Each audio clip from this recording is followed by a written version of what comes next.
Estamos lançando oficialmente agora o curso Sociedade do Anel, uma jornada comentada. Aí o curso, galera. Todas as aulas estão aí. Você vai poder ler capítulo a capítulo, ouvir. A gente quer muito que todo mundo participe, que todo mundo entre, tá? Não fica de fora, não perde. Nunca te passou a ressurreição desses temas, né, pela cristandade, e o que a cristandade adicionou a essa discussão, né? Porque se a gente pega, sei lá, Aristóteles puro, né, é uma coisa. Aí se a gente pega, sei lá, Aristóteles traduzido, comentado por Avicena e depois visto por Santo Tomás de Aquino, né, ele ganha uma outra ele ganha uma outra inserção, né, na história do pensamento, e ele destrava coisas novas e coisas novas são adicionadas, inclusive, né, como essa questão da dimensão da eternidade, né, que é algo que fica um pouco nebuloso ali embora a filosofia grega pareça apontar para ela de alguma forma, né. E assim, aí a pergunta é tipo, não teve, sei lá, um Santo Tomás de Aquino, um Santo Danscoto, ou um Boécio, de repente, alguém que tenha lidado com a questão dos universais, por exemplo, que tenha mexido, dado uma balançada nas tuas ideias? Rasta, eu sou filho de um treinamento grego no modo de pensar. E isso significa o seguinte: a filosofia é um advento grego que é marcado por condições históricas muito precisas. O surgimento desse advento se dá por condições históricas muito precisas. Então, o experimento a respeito das liberdades individuais na antiga Grécia, a evocação de respostas racionais para dilemas cotidianos do homem. Ontem mesmo, no meu Instituto Sociedade da Lanterna, eu voltei, nessa segunda-feira, na verdade, eu voltei aos 3 primeiros filósofos da história, assim considerados pela tradição, os filósofos jônicos, os milesianos, né, Tales de Mileto, que dá nome ao meu cachorro, Anaximandro de Mileto, Anaxímenes de Mileto. Então, existe uma coisa que, se não marca uma ruptura, marca uma evidente passagem do mito religioso para o pensamento filosófico, que é a intelectualização da abordagem. A ideia de que aquilo que nos diferencia de todo o resto, para além de uma vida vegetativa, para além de uma vida perceptiva, é uma vida intelectual, no sentido de uma vida escorada no logos. O que significa dizer para esses filósofos, e eu não entendo filosofia antiga se não for por esse registro. Isso, desde o início da filosofia, assim chamada pré-socrática, eu acho esse termo muito ruim, porque coloca todo mundo dentro de um saco, assim, joga os pré-socráticos, né, mas da primeira filosofia, até o final ali da era helenística. Esse registro do intelecto, do logos, evocado como forma de explicação da realidade. E eu fui treinado frequentando esses caras. O que acontece quando nós passamos para a Idade Média são os padres da igreja entendendo que a fé pela fé, num exercício de conversão, talvez não fosse suficiente. Porque a fé pela fé significa dizer que eu tenho que fazer uma captação de benevolência do meu interlocutor. Eu tenho que chegar no Jope, tem que chegar no Rasta e dizer assim, Deus, na verdade, existe, ele é todo bom, ele é Pai, Filho e Espírito Santo, e vocês me dizem amém. Amém, fechou, estamos juntos, sigamos. Então, se eu tenho a captação de benevolência de quem me escuta, o problema se resolve na fé, se resolve no acreditar. Se eu tenho questionamentos de natureza ontológica ou epistemológica, eu preciso de uma base intelectual que a fé pela fé pode não me entregar. E os padres perceberam isso e inteligentemente fizeram o quê? Onde é que nós vamos buscar essa nutriz, né? Essa substância intelectual? Naqueles que fizeram isso antes de nós. A ponto de alguns imaginarem Platão como um profeta do cristianismo, Aristóteles como um profeta do cristianismo. E daí, essa história, ela foi contada pelos vencedores. Por que São Tomás de Aquino é o doutor angélico, é o doutor da igreja, a maior mente da igreja? A história é contada pelos vencedores, mas não quer dizer que dentro da própria igreja não houvesse uma oposição ferrenha a esse tipo de exercício de apropriação de um instrumento laico, de um ponto de vista utilitário, para reforçar elementos de fé, numa espécie de harmonização forçada, para que nós tivéssemos a capacidade de levar a palavra para mais longe, para mais distante. E aí você tem aquela passagem em Atos, que é belíssima, de Paulo pregando no Areópago, coisa extraordinária. Eu vou chegar num filósofo estoico, num filósofo epicurista, em 50 depois de Cristo. Olha como os gregos eram abertos. Chamam o cara para o Areópago. Você não vai falar em qualquer lugar.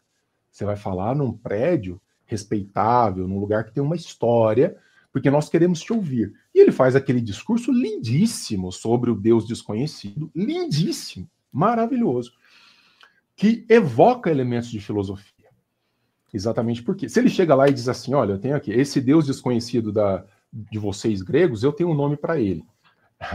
E ele funciona de tal e tal e tal maneira. Os caras iam dar pedrada, né?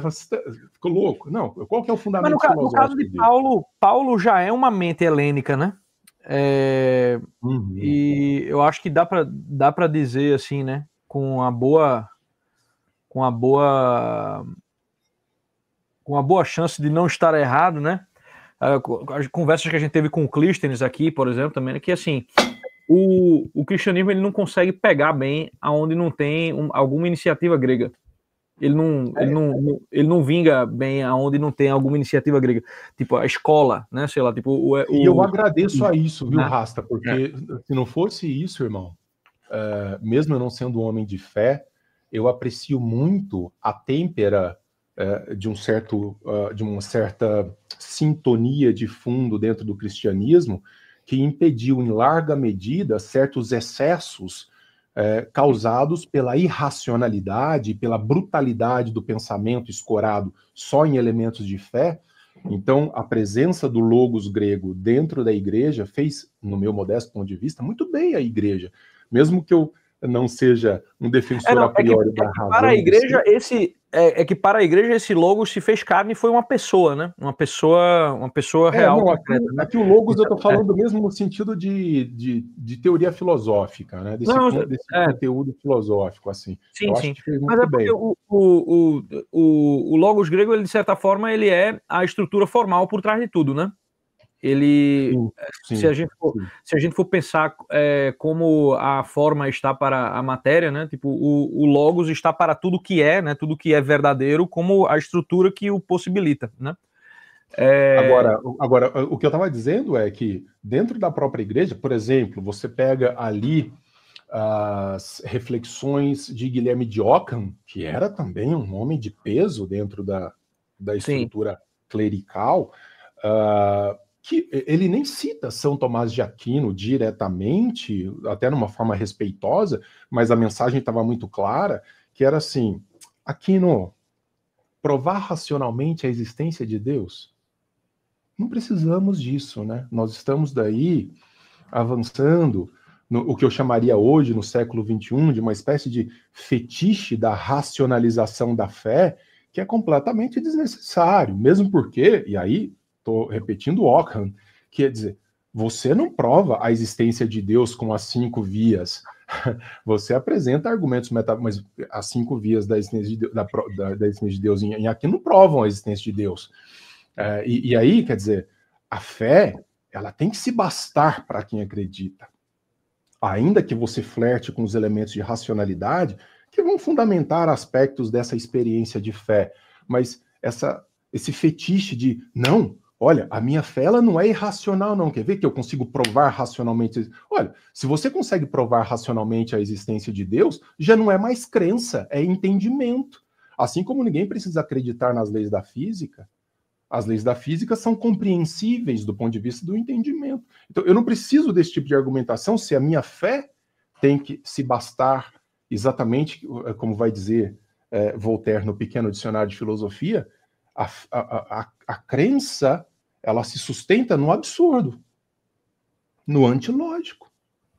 Isso é uma coisa que tipo, eu não sei se dá para caracterizar bem o Ockham assim, mas o que está sendo feito ali, tipo, em termos de prova, a própria palavra utilizada é demonstrarem, né?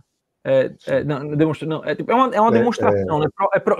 A prova no sentido de demonstração, né? Sim. Quando você, tipo, se você faz aquilo ali, você chega à necessidade de um conceito, né? Mas esse conceito ele ainda é um conceito, ele não entre ele e a realidade efetiva, existe aí alguns diapasões de diferença, né? Mas o que São Tomás estava fazendo, né, é o que basicamente Paulo diz na Epístola aos Romanos, né, que é através do conhecimento das coisas criadas, você verá, né, que elas apontam para o Criador. E essa é uma visão bastante grega, né? Essa é uma visão. Mas ela é problematizada entre os gregos, inclusive. Sim, claro. Isso daí já estava numa briga, numa disputa entre Platão e Aristóteles. O grande problema da disputa entre Platão e Aristóteles se dá, entre outras coisas, exatamente nessa fundação, vamos dizer, metafísica, nessa passagem, né, de uma realidade metafísica para o mundo físico transitório. Quer dizer, como é que duas instâncias ontologicamente diversas se tocam no processo de criação? Para um grego, isso é uma impossibilidade. E Platão, meu orientador no doutorado, né, que é um platonista, foi um platonista de primeira categoria, discípulo direto do Giovanni Reale, ele falava assim, nessa aqui Platão deu uma escorregada, porque é muito complicado. Aí ele entra com a teoria do demiurgo, etc, etc. Mas você sair de um plano metafísico para um plano físico, estabelecendo uma relação de causalidade, é um negócio, para nossos limites cognitivos, muito, muito duros, né?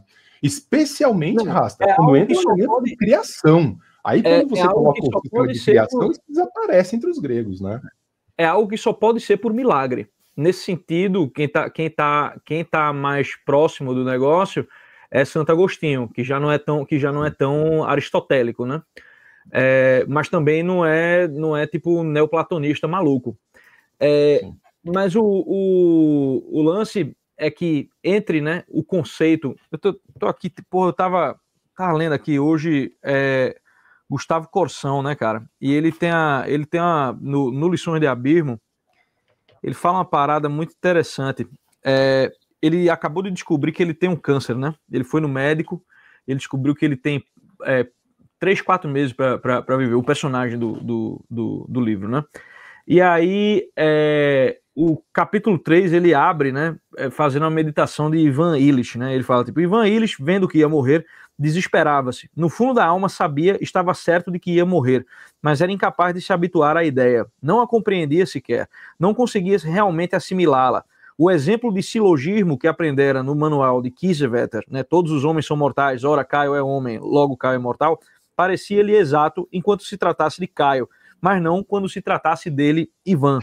Caio era homem, um homem, o homem em geral, logo era forçoso que morresse, mas ele, Ivan, não era Caio, nem era o homem em geral, era Ivan, um ser à parte, totalmente à parte dos outros seres.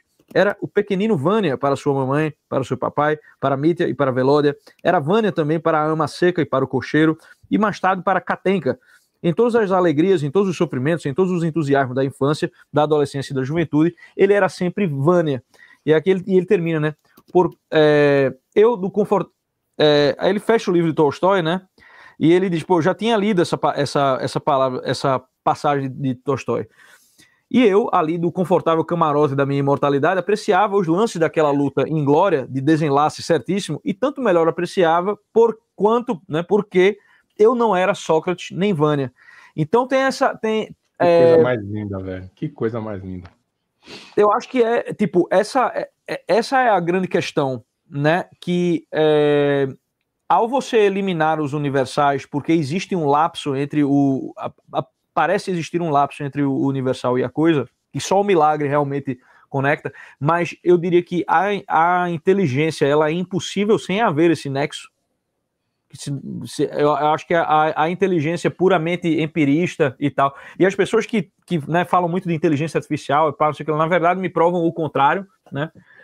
Toda vez que você tem que definir um monte de parâmetros, você tem que construir meio que um simulacro de forma inteligível para uma máquina para ela entender, né? Então eu acho que essa parada que Corsão toca tipo, isso é coisa que só na literatura realmente dá para. Não dá para. Tipo, isso aqui daria um tratado de filosofia, né? Mas, tipo, na literatura o cara bota em um parágrafo e o cara diz, pô, realmente, né? Essa diferença entre o conceito, né? E eu acho que, tipo, no caso de Santo Tomás de Aquino, como ele estava fazendo um diálogo com os muçulmanos, era interessante ter essa ideia, né, esse conceito de ato puro, né, um ser necessário, além do tempo do espaço, no qual eles pudessem pelo menos ter a primeira concordância, mesmo que essa concordância fosse meramente metafísica. O que eu vejo no desenrolar dos diálogos modernos, e tipo, eu vejo essa crítica sendo feita a Platão também, né, de ser excessivamente metafísico, esse plano das ideias. Eu digo, eu não acredito, eu não consigo imaginar que Platão não tivesse ciência disso.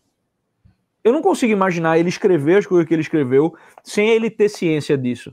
E a maneira que ele faz de usar o mito, né, sempre ali para amarrar uma coisa e outra, né, que toda vez, às vezes termina em aporia mesmo, e às vezes ele meio que tenta dar um jeito na aporia pelo mito, né?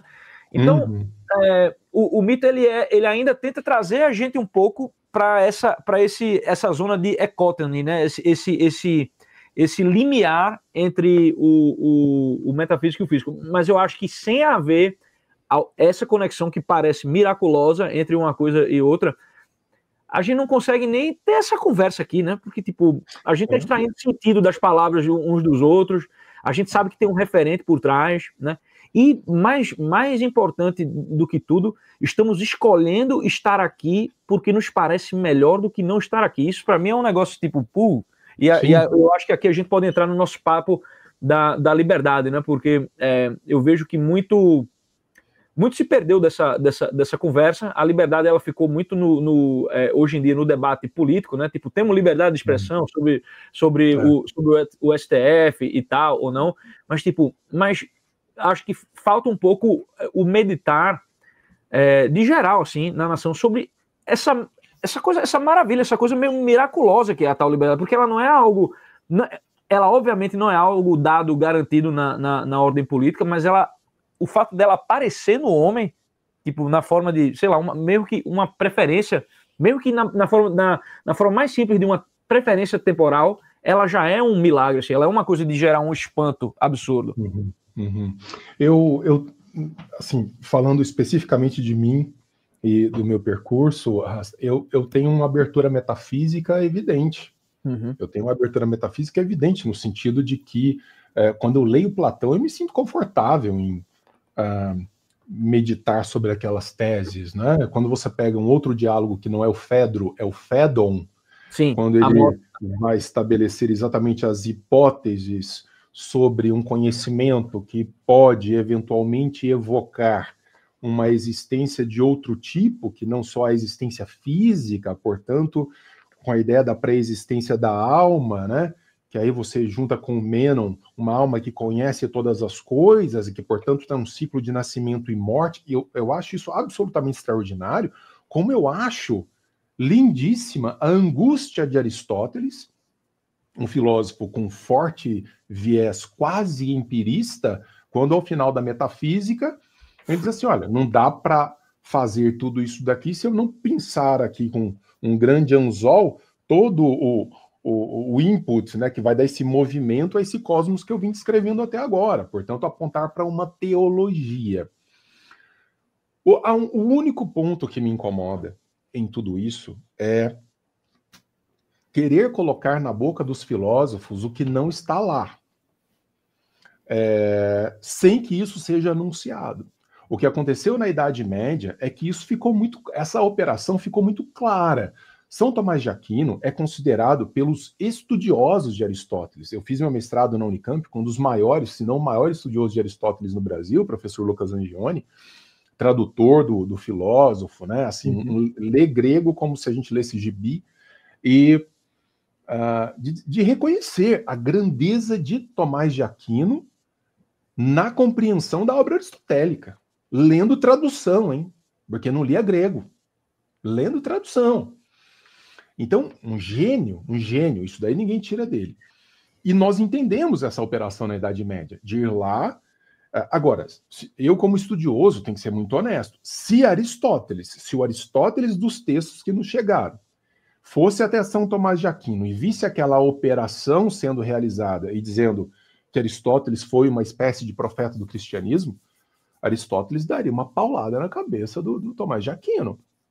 Essa é uma operação anti-helênica no modo como ela foi feita, exatamente pelas deduções extraídas daí e por essa alegação miraculosa da relação, porque Aristóteles muito provavelmente diria o seguinte, não, você está dizendo de um Deus interventor? Quando você lê o Tratado Teológico de Aristóteles no final da Metafísica, tudo que você tem o tempo inteiro é a insistência de um pensamento que pensa a si mesmo, de um ser que causa movimento, mas ele mesmo não se move, que não tem nenhuma intervenção direta na vida do sujeito, na vida subjetiva. Então você fala assim, não, apele a esse Deus que ele vai, de alguma maneira, responder às suas angústias. Eu entendo e respeito demais a fragilidade da condição humana e a necessidade que muitos de nós temos em nos sentirmos acolhidos por uma visão de milagre. E não necessariamente entendo que nós precisemos fazer adesão a esse discurso miraculoso para avançarmos sobre concepções metafísicas da realidade que são belíssimas. Para usar aqui um paralelo, que alguém já disse, eu posso admirar o jardim e as flores que estão nele, né, e o mundo animal que está nele, sem imaginar que há duendes que passam por ele de madrugada. Existe uma beleza própria daquele jardim, sem que eu imagine aqueles duendes. Então, a única coisa que me incomoda, eu volto àquela ideia do fetiche, Rasta, que é esse desespero de alguns dos crentes, e aí eu falo crente no sentido mais aberto do termo, dos que creem, em querer forçar uma roupagem de logos, de racionalidade, onde ela nem precisa estar. Ela nem precisa estar. Então você pode ter essa experiência de fé, essa experiência religiosa que se sustenta nela. E, no meu entender, olhando de fora, eu acho que essa é a beleza da coisa. Eu acho que essa é a beleza do mistério. Não, mas, na verdade, o que você tá falando, ao meu ver, confirma a necessidade de fé. Se for para seguir, mesmo que seja tipo, se for para seguir por esse caminho, é necessário fé no sentido de ter uma... e aí é uma coisa, isso é uma crítica que eu faço a como alguns autores libertários e alguns autores liberais tendem a tratar a fé, que é como tipo, crer sem evidência, né? E a fé para alguém que crê, ela é uma coisa muito distinta, ela é uma confiança em uma pessoa concreta, né? Ela confiança em uma pessoa. A pessoa, nesse caso, um Deus pessoal, a confiança nas promessas, né, de que aquilo então ela não é uma, tipo, eu acredito nesse conceito aqui, tá entendendo? É uma relação pessoal, de fato, né? Aí você pode dizer, pô, precisa de um monte de coisa para isso daí. Na verdade, você não vai achar nenhum requisito que seja que você possa reduzir a uma operação do intelecto. Não tem nenhum requisito para isso, que você é meio que um salto, de fato, é o salto, né? É o único salto. Nisso nós momentaneamente discordamos. Quando você pega Platão nos seus textos dialéticos, lá do final da sua produção literária, mesmo quando você pega Aristóteles, não existe em nenhum momento um exercício, né, de concessão misteriosa. O que se estabelece é uma linha argumentativa, né, quase que num silogismo, que uma vez que você me concede esse ponto, nós avançamos para outro ponto. Mas em nenhum momento fazendo apelo a uma dimensão mística de compreensão dessa realidade ou que ultrapasse uma certa forma de entendimento. Tá? Então... Não, exatamente. Com o empreendimento, o que a gente está concordando, eu acho. Com o empreendimento grego, você não consegue chegar na fé. Você consegue chegar, no máximo, a necessidade de um conceito de ato puro. Eu acho que tipo, essa necessidade do conceito, ela é meio que me parece inescapável, certo? Agora, disso a fé são coisas distintas, né?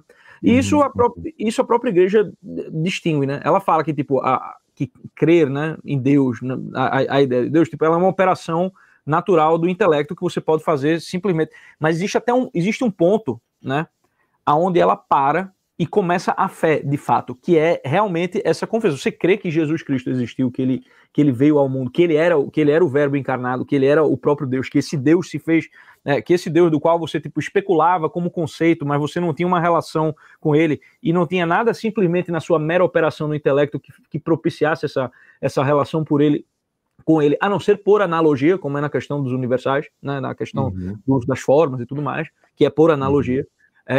Uma relação pessoal que só é possível, né, dentro da esfera da fé, né? E aí o que eu tô querendo dizer com isso é que tipo a visão que se tem de fé, de acreditar sem provas e o que ela é para quem crê, né, tipo essa esperança e essa confiança em uma pessoa concreta, né?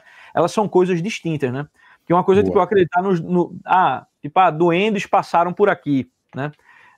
Mas duendes não estruturam toda a razão do universo, não são a razão de ser e nem são, por exemplo, nem são o redentor de uma condição ontológica humana caída, né? Tipo,